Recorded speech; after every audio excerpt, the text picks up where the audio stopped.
Nama saya Sambas, asal unit dari area Bandung, kantor wilayah distribusi Jawa Barat dan Banten. Saya pernah mengikuti diklat di Pandaan.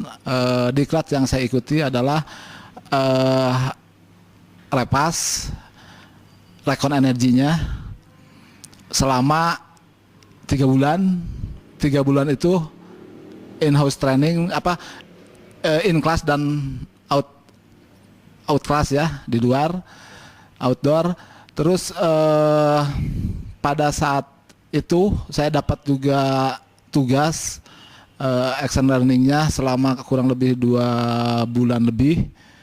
Nah, saya coba ambil salah satu penyulang yang ada di area Bandung untuk dijadikan penyulang Repas, yang namanya dulu itu penyulangnya KBJ. Selama action learning, saya juga diminta laporan oleh diklat dan diketahui oleh mentor. Saat itu mentornya adalah manajer area. Sampai terakhir saya itu diminta presentasi action learning saya selama kurang lebih 2 bulan itu. Terus untuk manfaatnya dari diklat, pertama untuk SDM, alhamdulillah saya punya generasi penerus, mulai dari 1 tingkat di bawah saya, masih generasi tua atau generasi senior tapi 1 tingkat. Saya juga mempunyai lagi 1 generasi di bawahnya, 2 tingkat di bawah saya, dan akhirnya saya juga punya generasi yang junior, yang kurang lebih sekitar 1 rayon 2, berarti 7 rayon, sekitar 14 orang. Di area saya punya 3 generasi, 3 penerus. Di rayon saya punya 14 penerus. Jadi insya Allah untuk Repas di area Bandung, meskipun tidak ada saya yakin akan jalan. Memang sebetulnya saya tuh sebelum ikut Repas diklat di Pandaan, saya sudah terlibat di pilot project Repas sendiri, sehingga meskipun saya sudah ikut terlibat di awal sebelum ada diklat Repas di Pandaan, sudah mengenal, tapi setelah diklat tetap saja saya bahwa itu sangat perlu, apalagi kalau yang belum pernah mengikuti atau terlibat langsung di Repas sebelum diklat. Sehingga kalau menurut saya diklat Repas tetap harus ada, karena bermanfaat. Ini bukan semata-mata program, tapi kelihatannya sekarang itu sudah menjadikan proses bisnis khusus untuk rekon energi yang saya alami, bahwa Repas itu tidak ada akhirnya, tidak ada ujungnya. Dia tetap berjalan, bergulir terus menerus. Karena untuk di tahapan yang terakhir, yaitu tahapan evaluasi susut, pemantauan susut, itu otomatis harus dilakukan, sehingga ini menjadikan proses bisnis. Itu menurut versi atau pengamatan saya. Barangkali itu yang bisa saya sampaikan. Ya. Jadi action learning Bapak pilih pada saat itu adalah apa, Pak? 1 penyulang KBJ yang ada di rayon selatan, itu dibuat penyulang Repas. Artinya penyulang Repas itu didata dari mulai panjang jaringan sampai ujung-ujungnya berapa sih susutnya. Itu action learningnya ya? Iya. Dasarnya Bapak memilih itu apa, Pak? Pertama, kenapa saya milih penyulang KBJ? Karena KBJ itu potensi KWH jualnya itu sangat tinggi. Terus tingkat kesulitan atau tingkat pelanggan di penyulang itu bervariasi, dari dari pelanggan yang mulai kelas rendah, menengah, sampai pelanggan yang di kelas orang-orang kelas tinggi lah. Termasuk juga bervariasi dari perlakuan atau penggunaan listriknya sendiri. Ada untuk rumah tangga, ada untuk bisnis, dan ada juga untuk industri. Nah, kemudian tahapannya Pak, ketika Bapak kembali ke unit setelah diklat, Bapak melaksanakan action learning itu di unit kan Pak ya? Betul. Nah, tahapan persiapannya, pertama persiapannya seperti apa Pak? Ya. Nah, persiapannya setelah ditentukan satu penyulang KBJ, saya melakukan tahapan perbaikan infrastruktur. Mulai dari saya coba penyulang itu dari mulai sisi hulu sampai ke sisi hilir itu didata. Mulai dari gardu, berapa kapasitas KPA-nya, berapa bebannya, gimana tegangannya dari hulu sampai ke hilir. Itu benar-benar disurvei, dilakukan sampai ujung.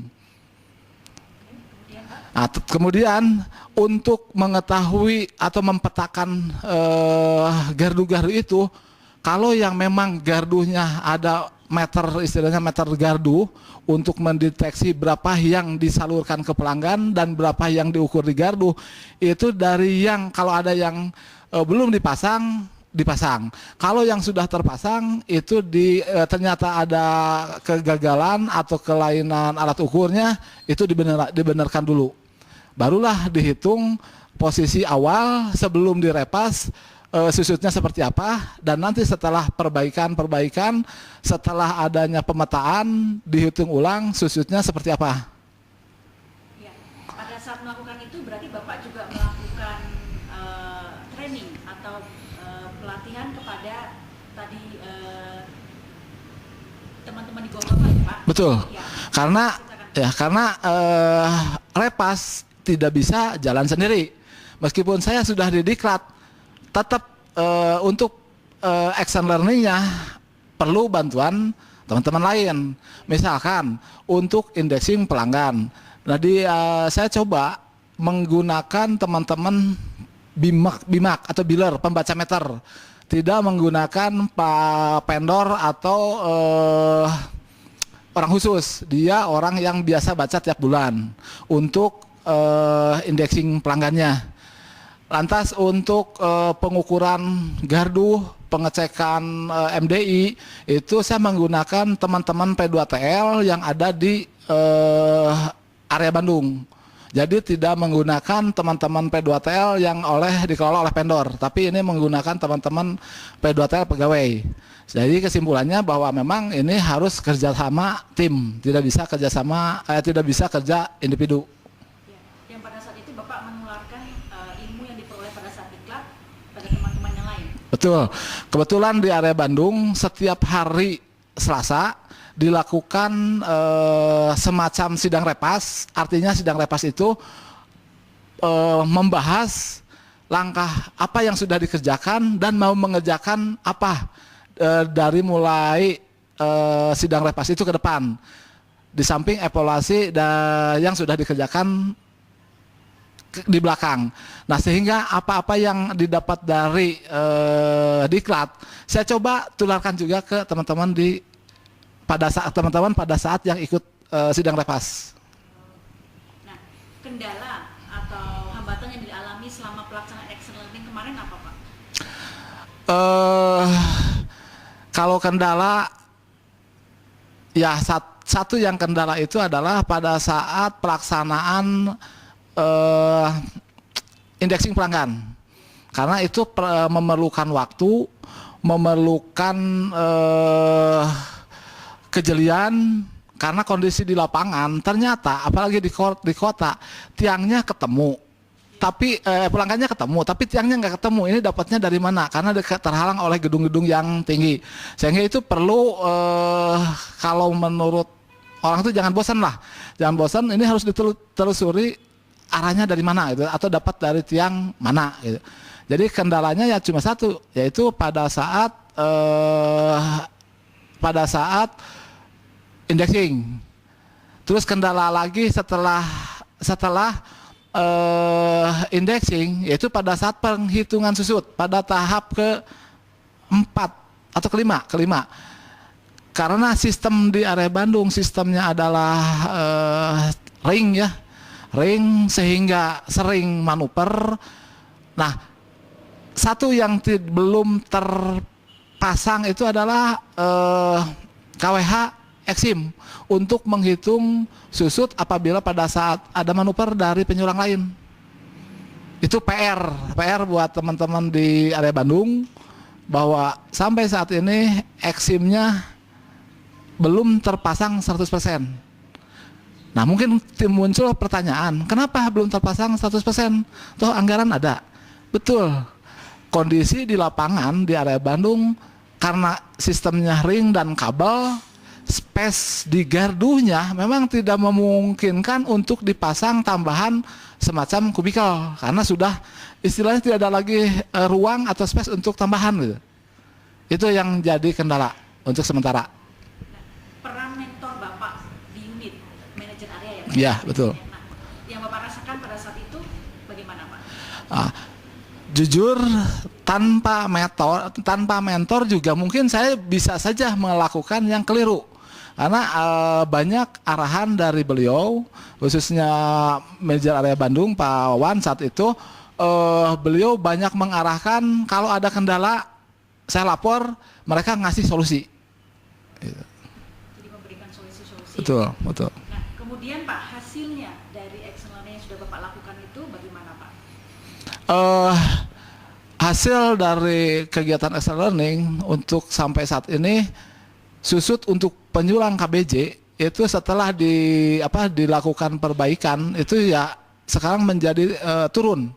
Yang sebelumnya susut per penyulang itu 7, sekarang bisa sampai ke 4. Meskipun nilainya kecil, tapi karena ini posisinya di persentasenya kecil, tapi kalau secara jumlah KWH itu besar. Dampaknya bagi unit Bapak? Nah, dampak dari action learning, dampak dari pelatihan repas. Sekarang tim area Bandung ditarget untuk repas yang compliant seluruh penyulang di area Bandung 2014 harus sudah compliant. Diawalinya sebetulnya itu dari 2013 saya ambil setengah total penyulang, dan 2014 sekarang ditargetkan sudah compliant seluruh penyulang sebanyak 177 penyulang. Nah, setelah Bapak melaksanakan action learning ini, kemudian Bapak pasti punya saran atau masukan untuk action learning yang dilaksanakan oleh PLN Corporate University. Ada masukan atau sarannya Pak? Kan action learning-nya dibatasi ya waktunya. Nah, itu ada kendalanya. Kalau memang penyulangnya ternyata padat, itu tidak bisa mencukupi dengan waktu yang sudah ditentukan oleh Diklat, misalkan 2 bulan. Berarti ya minimal harus ada toleransi, atau bukan toleransi ya, ada kondisi bahwa kalau memang ini dilakukannya memerlukan waktu panjang, ya sudah Diklat menerima hasilnya sampai saat itu meskipun tidak 100%. Contoh saja, saya juga tidak sampai ke akhir program ya, karena kehabisan waktu, ya sudah apa adanya, itulah yang saya presentasikan. Ya barangkali silahkan saja sampai batas waktu, usulannya nanti pada proses selesainya juga harus dilaporkan ke Diklat. Misalkan, program baru atau pelaksanaan action learning baru 50%, sudah saja Diklat 50% dinilai oleh Diklat, tapi teman-teman yang Diklat yang action learning itu tetap melakukan menyelesaikan sampai selesai dan hasil akhir dilaporkan juga gitu. Barangkali itu masukannya. Jadi kemarin yang Bapak presentasikan itu belum 100%, belum sampai perhitungan susut. Tapi sudah bisa dinilai bahwa action learning bisa. Kan pelaksanaannya action learning itu sesuai enggak dengan teori, dengan tahapan-tahapan yang diajarkan oleh instruktur. Kalau memang sesuai dengan teori, barangkali nilainya ya instruktur punya penilaian sendiri lah ya, meskipun tidak sampai dengan tahapan terakhir itu, tahapannya ketujuh itu. Kalau Bapak sudah berhasil melaksanakan action learning, kemudian Bapak mendapatkan apa Pak? Nilai atau bentuknya apa? Maksudnya dari Diklat, dari PLN. nah, saya dapat kan ada 2 tahapan ya penilaiannya. Yang action learning-nya juga dinilai tersendiri, dan saya dapat nilai dan dapat sertifikat, dan itu merupakan suatu kebanggaan bagi saya. Nilainya bagus, sangat bagus, atau bagaimana Pak? Di atas 80. Berarti ukurannya bagus sekali. Ya pokoknya di atas 80 lah. Cukup puas dengan hasil action learning kemarin? Ya sebetulnya puas sih relatif ya.